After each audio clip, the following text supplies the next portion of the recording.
Welcome back to this live third anniversary edition of Make It Happen on Power 750 WAUG and mywaug.com from the campus of St. Augustine's University. I'm Cash Michaels. The Republican-led North Carolina General Assembly has only been in session this year for just a few months, but there's little doubt that the GOP majority plans to dramatically change North Carolina. The question is it for the better or for the worst? Well, let's find out. We have two opposing views on the subject. Jean Milliken Bonds is the former mayor of Knightdale and was once deputy director of the North Carolina court system. She is currently a public relations specialist and Democratic consultant. She has a blog called Plain Talk Politics, and as of next Wednesday, she will have a radio show by the same name right here on Power 750 WAUG at 8:30 a.m. in the morning called Plain Talk Politics, and she also produces a voter information television program by the same name as well. Maybe we'll get her to tell us about that. Meantime, Bonds-Woodhouse is a former colleague of mine from NBC 17, where he was a reporter for many years. He is now the state director for the North Carolina chapter of Americans for Prosperity, a conservative group that says it fights against, quote, the burdens of big government. Gene and Dallas, welcome back to Make It Happen on Power 750 WAUG.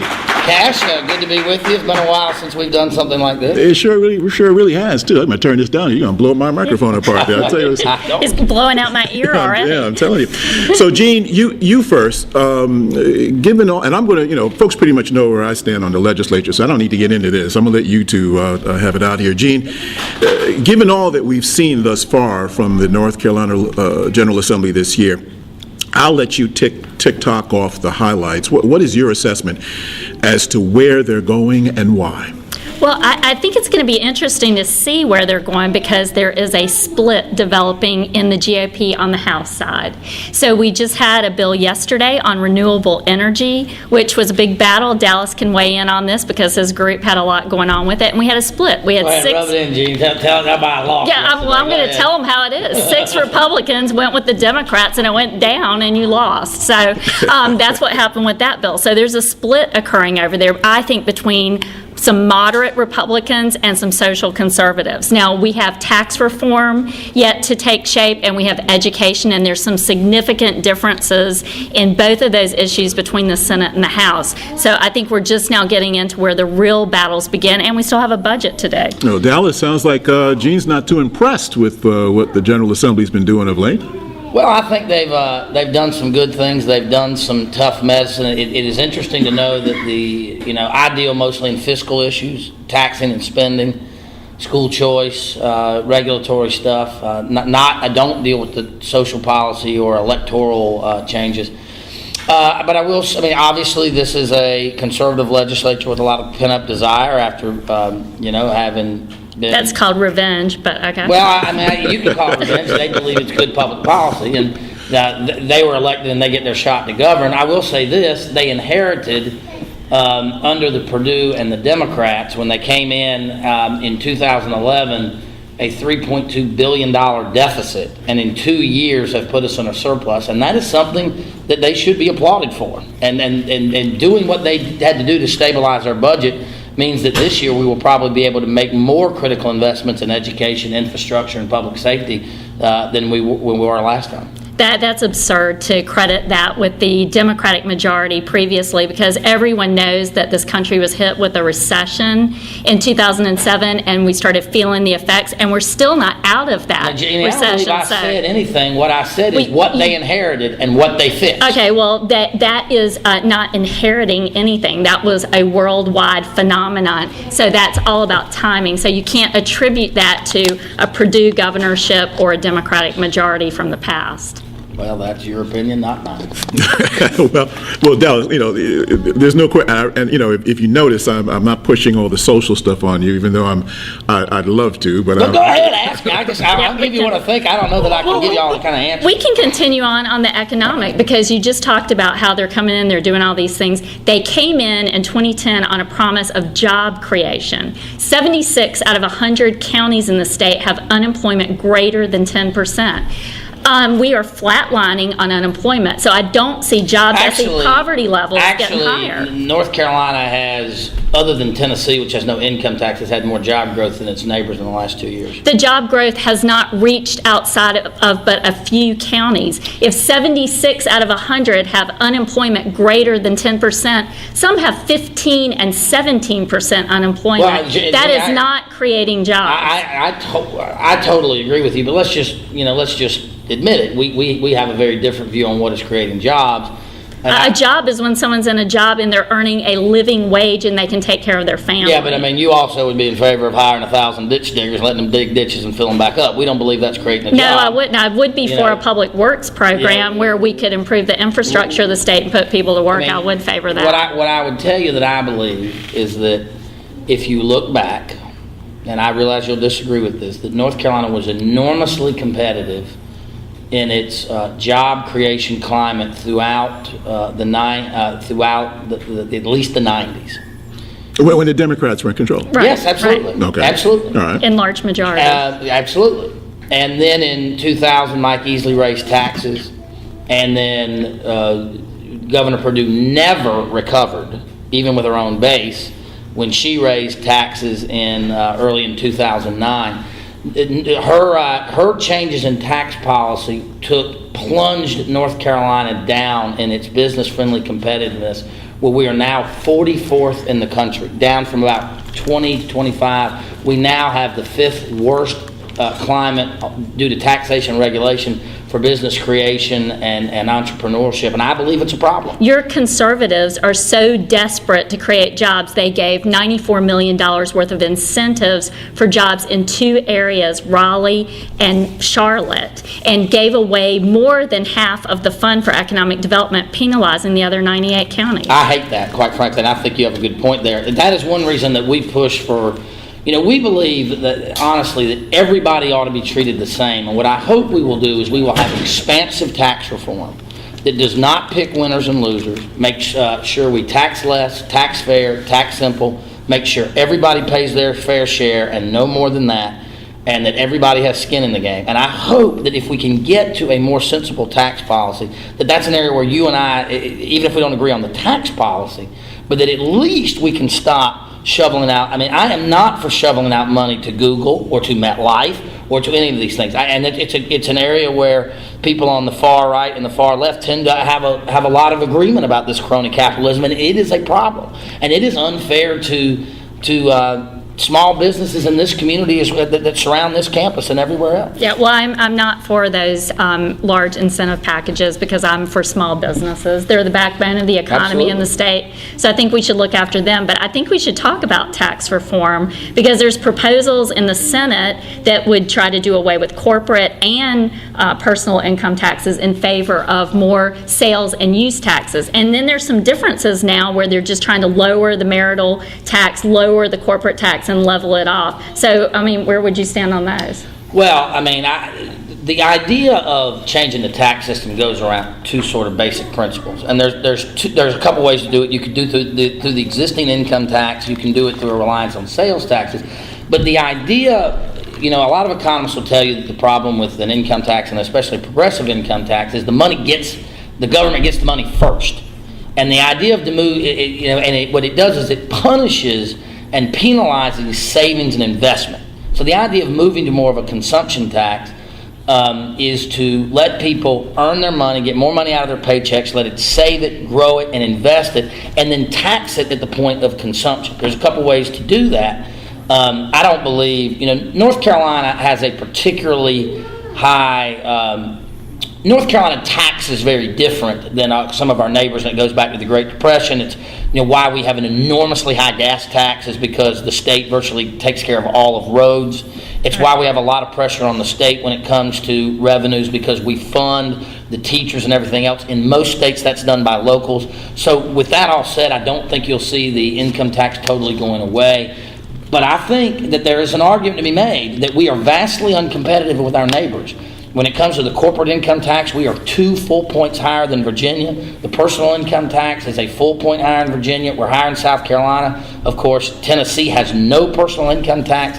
So we would support something that broadens the base, lowers the rate, stops the punishing of savings and investment, allows people to keep more of their own money and taxes at the point of consumption. Yeah, but Dallas, what about the fact that according to some analysis that I've seen, that the tax burden under what the Republicans and the Senate are suggesting would indeed shift to those who are low income, who are hardworking? I mean, when you're talking about expanding the sales tax to services currently that are not being taxed, and when you talk about lowering the corporate and the personal income tax, we know that the rich benefits from that. So talk about that. How the hardworking folks are going to be carrying this burden. Now, wait a minute. Well, I want to answer. This is actually an annoyance of mine of a lot of people. Well, that's why I asked you, so I can annoy you. Yes. Why do you say? Are you saying to me rich people don't work hard? You just made a comparison. I don't. The hardworking people. What about the people who work hard and want to keep more of their own money? Let me answer this. He asked me a question. Rich people can afford to pay more taxes than poor people, Dallas. So if that's an annoyance, I'm sorry. No, that's not what I asked about. I asked about the specific phrase about hardworking. I never said they didn't. I just simply said they can afford to pay more tax. Well, and let's can we go to the video? All right. Well, we're going to talk about. Let's talk about the corporate tax. Let me answer that to a couple of things, and let me just say this: the most punishing thing that we are doing to people right now is not creating an economic environment to get a job. Now, say what you want, that you need people who are willing to invest and create jobs.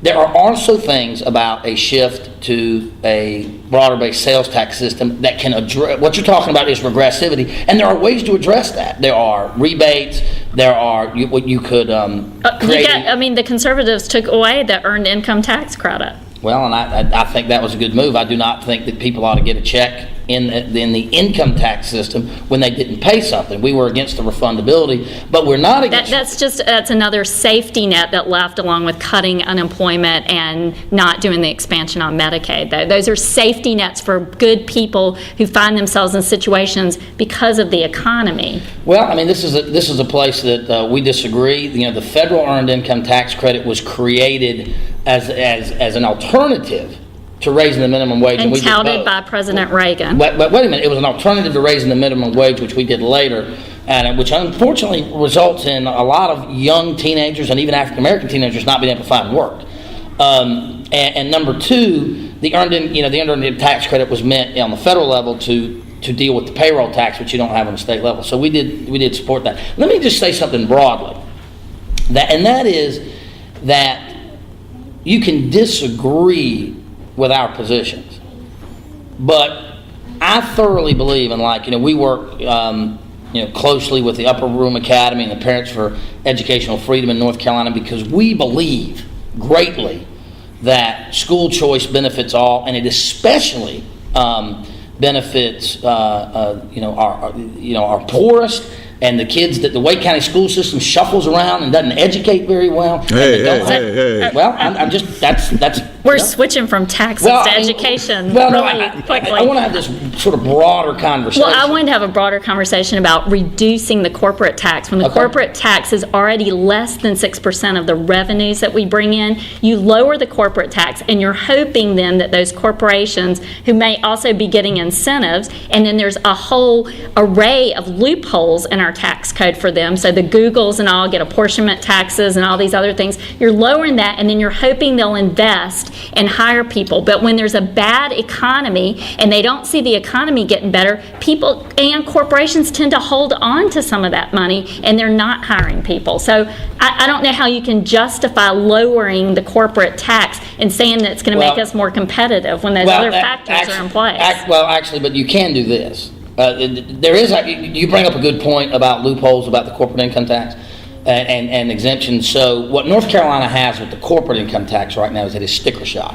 And the problem is people look at it in the Tax Foundation calculator and Business Reload magazine, and they go, oh my God, it's 6.9%. It's higher in Virginia, it's higher in South Carolina, it's higher than this, that, and the other. So what I think you will see is a reduction in the rate, not an elimination, that makes us competitive with our other states. Because actually, what is a bigger problem in North Carolina, and it's a very complicated policy, and it's not one I understand very well, but it deals with the franchise tax, which is a tax on breathing for businesses, and hits them at the worst when they're not making any money. Well, Cash, just so you know, I think what we're going to see is a bipartisan tax plan come out of the House that goes up against the Senate proposal, and it's something that's hashed out. But I don't think we're going to have complete tax reform in the state. I think they're going to address certain issues, but they're not going to tackle the whole pie. All right, and I have one final question before we leave, and this one is directed toward Dallas. And it's an important question, Dallas. When I went to your Facebook page and I saw it, I said I just have to ask him this. Dallas Woodhouse, did you really dress in black on the day that they had J.R. Ewing's funeral? Absolutely, I did. Yeah, on television, on the television show, Dallas, you dressed in black for that? Let me tell you something. I'll answer that question in two ways. In a way that I grew up watching Dallas, and I loved it, and I loved the return of the show. You love J.R. that much, man, huh? I loved it. And here's what you got to know about the show Dallas. Now, we in America, especially in the early years, and I always joke that, he was a great entrepreneur, drilled for oil. And some of that's having a little fun. And got lots of subsidies and tax credits in the federal code. But here's what's funny. Yeah. Here's what's funny about the television show Dallas, which was, we watched it in America and we focused on all the bad moral behavior and everything else. If you look back to this day, if you go to Hungary, there is a life-size replica of South Fork Ranch. There are a lot of studies and beliefs that what would happen is the communist dictator in Hungary did not want to let them watch Dallas. He finally did. He thought it would show them the evils of capitalism. They embraced capitalism in Hungary and helped bring down the Iron Curtain. If you look at the Secretary of State's office at the time, they pumped out Dallas in the communist countries because they thought it would help bring down the Iron Curtain. I don't even know what he's talking about. On their Twitter handle, they called me a commie, greenie wacko for supporting renewable energy and other positions. So I guess I'll have to wear black every day in protest of that. Okay. We still love you. We still think that's a common proposal, All right, thank you, Democratic consultant Gene Milliken Bonds, who will be hosting Plain Talk Politics, new radio program on Power 750 WAUG starting next Wednesday. What time is my weekly invitation? And she very well may be her first guest. Dallas. Right. 8:30 a.m. Make sure you're awake. Okay. Also, Dallas Woodhouse, old friend and state director of the North Carolina chapter of Americans for Prosperity. Let's give her a round of applause. Appreciate all you do. Thank you, Cash. Up next, the Reverend Dr. William Barber, president of the North Carolina NAACP, will be here to tell us what he thinks the Republicans in the legislature are up to. And later in the program, the students of Common Cause and Wake School Board Chairman Keith Sutton, when this special live third anniversary edition of Make It Happen returns on Power 750 WAUG.